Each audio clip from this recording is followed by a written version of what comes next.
माँ अहिल्या के खिलाफ हुई इतनी बड़ी साजिश से अनजान महल के लोगों को पता ही नहीं था कि ध्यान कक्ष में आखिर हुआ क्या है, वहाँ चल क्या रहा है। गौतमा आई मैनाबाई और मुक्ताबाई के कक्ष में प्रवेश करती है और उनसे पूछती है कि तुम्हारी आई कहाँ पर है।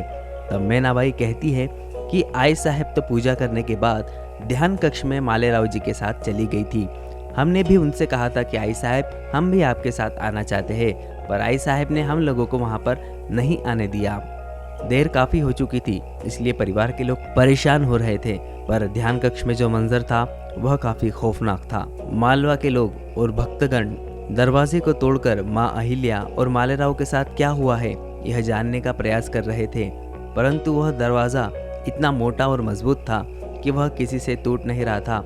वह दरवाजे को इतनी मजबूती से जोड़ा गया था कि वह 4-5 लोगों के द्वारा पूरी ताकत लगाने के बावजूद टूट नहीं रहा था। तब वह महंत कहते हैं कि यहाँ पे बल से नहीं बल्कि भगवान की प्रार्थना से हम माँ अहिल्या और मालेराव को बचाने की कोशिश करते हैं, क्योंकि यह दरवाज़ा ऐसे तो नहीं टूटेगा। अब भगवान का ही हमें सहारा है, क्योंकि हम भगवान के कार्य से ही आए थे। और इस तरह से शंखनाद होता है भगवान की प्रार्थना का।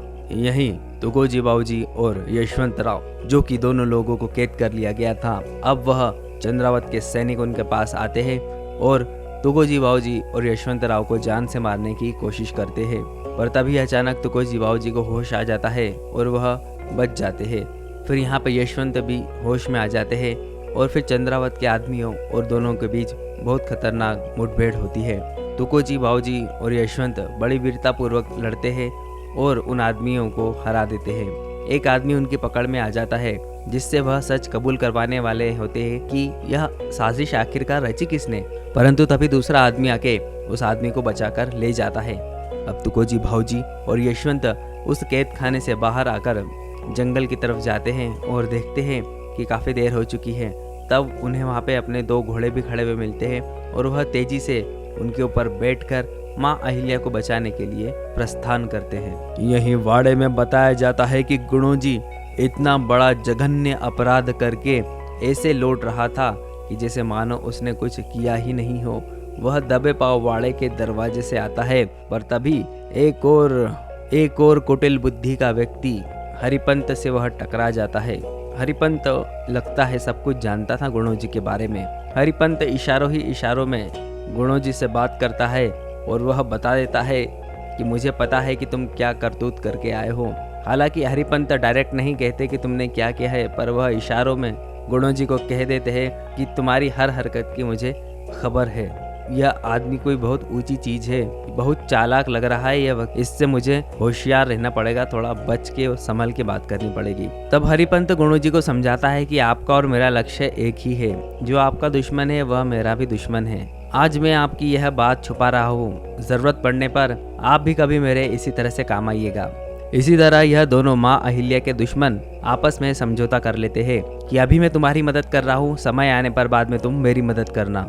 जब कोई हल नहीं मिलता तब व्यक्ति भगवान के पास ही जाता है, उनकी शरण में ही जाता है। मालवा के लोगों सभी भक्तगण भगवान श्री हरि से प्रार्थना कर रहे थे कि हमारी रानी साहब को बचा लो। वहीं तुकोजी बाबूजी भी घोड़े के ऊपर बैठकर तेजी से उस ध्यान कक्ष की तरफ बढ़ रहे थे जहाँ पर यह सब घटनाक्रम हो रहा था। तभी भक्तों की प्रार्थनाएं रंग लाती है और माँ अहिल्या को होश आ जाता है।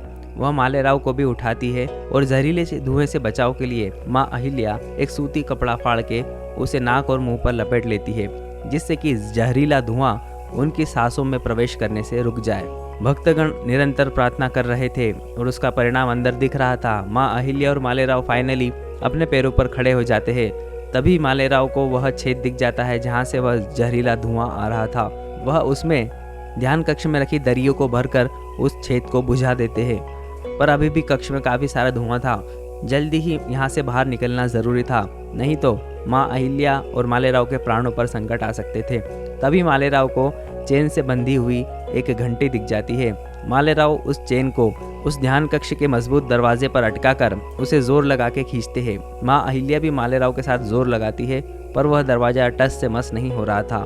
यही मालवा के लोग भगवान से लगातार प्रार्थना कर रहे थे कि हे प्रभु, हमारी आई साहब की रक्षा कीजिए। भगवान उनकी प्रार्थना सुन लेता है ऐसा लगता है, और मालेराव पूरी ताकत से दरवाजे को खींचते हैं भगवान का नाम लेकर, और फाइनली वह दरवाजा खुल जाता है और माँ अहिल्या और मालेराव शुद्ध वातावरण में सांस लेते हैं उस जहरीले धुएं से बाहर। यह देखकर सभी लोग भगवान श्री हरि के जय जयकार करनी शुरू कर देते हैं। माँ अहिल्या और मालेराव बाहर आकर जो दृश्य देखते हैं उनसे उनके होश उड़ जाते हैं। हालांकि ये दोनों भी अभी अपनी जान बचाकर किसी तरह से बाहर आए थे। बाहर कई सारे लोग घायल पड़े हुए थे, उनमें से कुछ लोगों की मृत्यु भी हो चुकी थी। यह दृश्य देख के किसी को भी समझ में नहीं आ रहा था कि एकाएक यह हो कैसे गया, इतनी बड़ी साजिश कैसे हो गई, जबकि तुकोजी बाबूजी और यशवंतराव जी के आदमी चारों तरफ मौजूद थे। तभी हरिपंत का जो गुप्तचर रहता है वह सूचना आकर दे देता है कि माँ अहिल्या और मालेराव सुरक्षित बच चुके हैं। यहाँ पे मालवा के शाही गुप्तचरों से ज्यादा अच्छा काम तो हरिपंत के गुप्तचर कर रहे थे, जिनसे हरिपंत को यह भी पता चल गया था कि गुणो जी ने यह साजिश रची है। वाकई में यह हरिपंत तो बड़ा ही चालाक आदमी निकला। घायलों की मदद के लिए वहीं पर राहत कैंप लगाया जाता है, जहां पर मालवा के शाही वैद्यों के द्वारा घायल एवं जख्मी लोगों का इलाज एवं उपचार किया जा रहा था। लोगों को इस बात का गम तो था कि इतने सारे लोग जख्मी हुए और कुछ मारे गए, परंतु लोगों में इस बात की खुशी थी कि भगवान ने हमारी आई साहब को बचा लिया। और फिर आगे के लिए बताया जाता है कि वाड़े में सबकी शक की सुई फिर से गुणो जी की तरफ घूम जाती है और माँ अहिल्या और मालेराव और बाकी सभी लोग वाड़े में प्रवेश करते हैं। तभी तुकोजी बाबूजी यह सूचना लाते हैं कि चंद्रावतों ने 3 लाख की सेना के साथ मालवा को घेर के रखा है। तब माँ अहिल्या कहती है अब होगा चंद्रावतों से युद्ध। किस तरह से होगा यह युद्ध हम जानेंगे अगले एपिसोड में।